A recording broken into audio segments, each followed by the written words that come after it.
Yeah, it's your boy Fist in his house, bringing out a great edition of Call of Duty Advanced Warfare from me to you, because that's what I do. So I got this email in my email. I got an email in my email. I don't even know double negative, but so I got this email, and it was from Activision. They were like, "What do you think about Call of Duty Advanced Warfare?" And I told them, I said, this game isn't made for the majority of the people who used to purchase your game. It's made for esports only. You know, it's a terrible rendition for the majority of the population to have fun with. It's just the learning curve is too high. It cuts off new people from joining the game, and it just kills out the audience.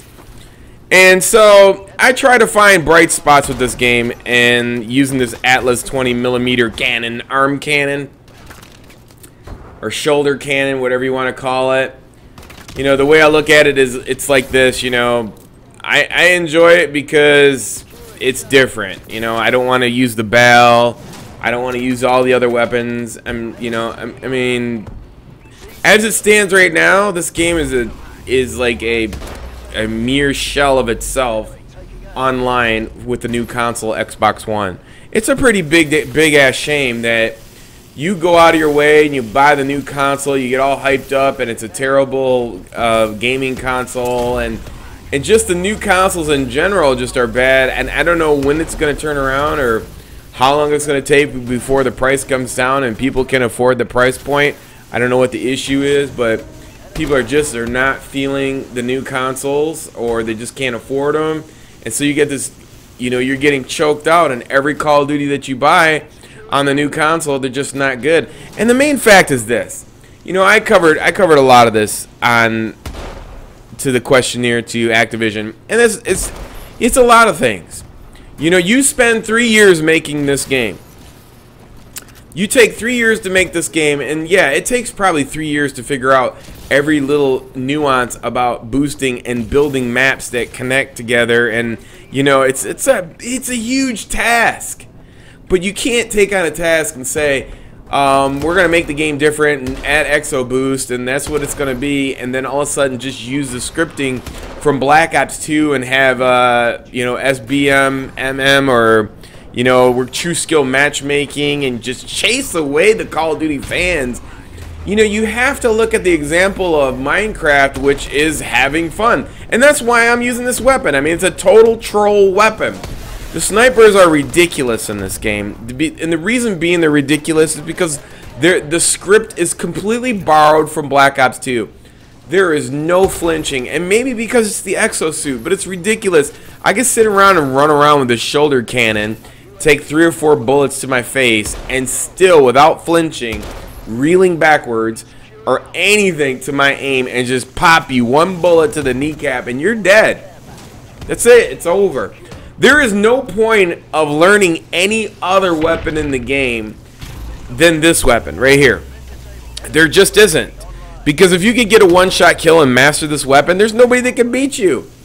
I mean, I literally went 2.0 or above with this weapon. And the way the connections are and the amount of players. I know Drifter was on Twitter, and he said, "I'm not going to blame true skill matchmaking for connections."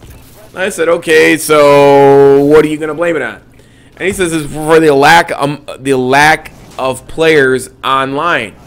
And I have to agree with that to an extent, but the reason why we have lack of players online is because we started out with true skill matchmaking. The game was too hard in the beginning.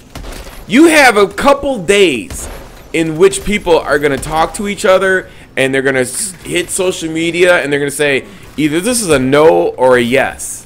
There is no in between, you know. I mean, the hardcore fans like myself, you know, we become part-timers. You know, when we got time, like, and people who come home in the evening, it's all they have left to play, and they'll give it maybe an hour or two.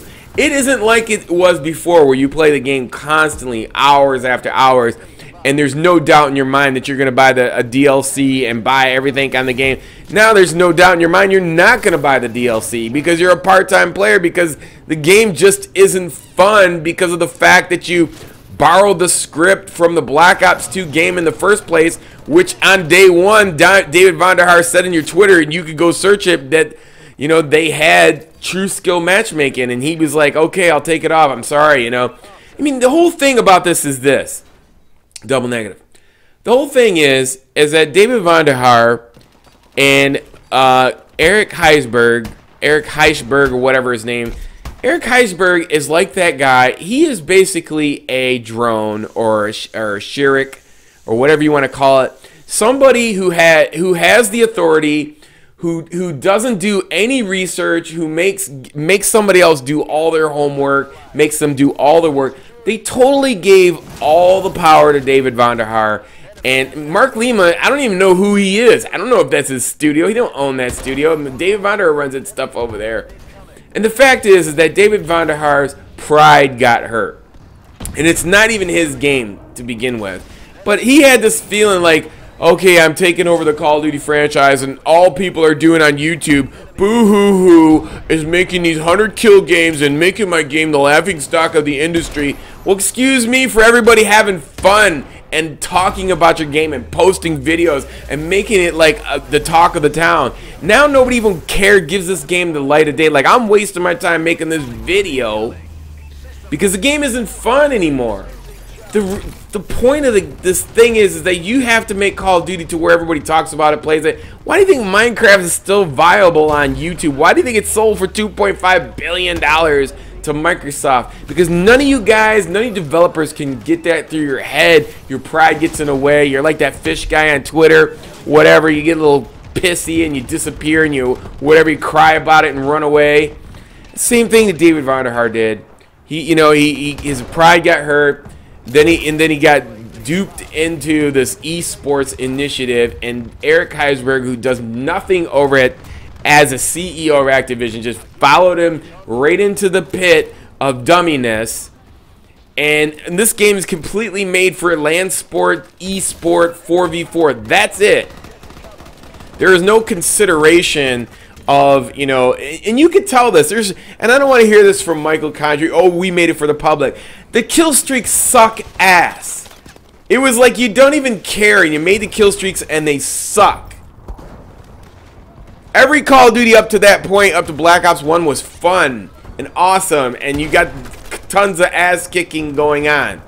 But ever since David Vonderhaar came along, I mean, he just took over the franchise and ruined it and took it in the wrong direction. And Eric, the CEO, publisher of Activision, just let him walk all over him and didn't do nothing. He doesn't even see it. And now look at, they don't even put the amount of people who are playing online with this game. That's how disgusting it is. I heard somebody said at the peak, at primetime hours, this game hits 40,000. A brand new Call of Duty at peak hits 40,000. You're getting 120 on Black Ops 2 and other games because, it's just a classic military shooter. There's so many flaws in this game, to the fact that, you've had 10 years to improve on a classic first-person military shooter, and you just keep ignoring what the general public wants in the game. And it's just, and it's showing. They're not buying the game. They're not on YouTube. They're not on Facebook. They're not on Twitter. They're not the people with 1 million followers. Those are the people who come in and buy the Big Mac every single day. And you change the formula, so they're not coming back ever. I don't know what else to say. I mean, you're just so stupid. Eric Heisberger, CEO, stupid. David Vonderhaar, stupid. They don't know what they're doing over there, and I don't care what they say. And there's no excuse for Sledgehammer. They worked on Modern Warfare 3. They could have took the Modern Warfare 2 scripting engine. They could have took some time and actually made a real first-person shooter classic military game, and they didn't. Is there anything wrong with this game? Yeah, if they would have just got rid of the matchmaking, yeah, everybody would have played it in the beginning. Yeah, everybody would have said it was an awesome game, and they would have kept playing it. But you did nothing. You just let it keep rolling like there's nothing was going wrong, and you didn't fix it, or you don't know how to fix it. So you just ignored it. And so now there's nobody playing your game. How do you think, why do you have your studio busting their ass making DLC if you're not going to correct something that's fun for everybody? What do you think? Do you think they're going to buy your DLC? You're wasting your studio's time and everybody that works there. Anyways, I hope you enjoyed this commentary. I'm just using this weapon. It's a big-ass troll weapon, and that's the only fun. I look for stupid stuff in the game, oddities, different weapons. That's the only thing. It's disgusting to use the BAL, and then they don't want to give you patch notes on the Xbox 360 if they did nerf it, or I don't know if it's real or not. But the fact is that they're not acknowledging it is ridiculous. Anyways, that's my feelings on this game. Why do I play it? It's the only thing I got to play until whatever. The next, the next first-person shooter that comes out that makes any sense at this point in time. I won't waste any money on DLC or buying it for the PS4. Until next time, it's your boy Fizz. Peace! I'm out.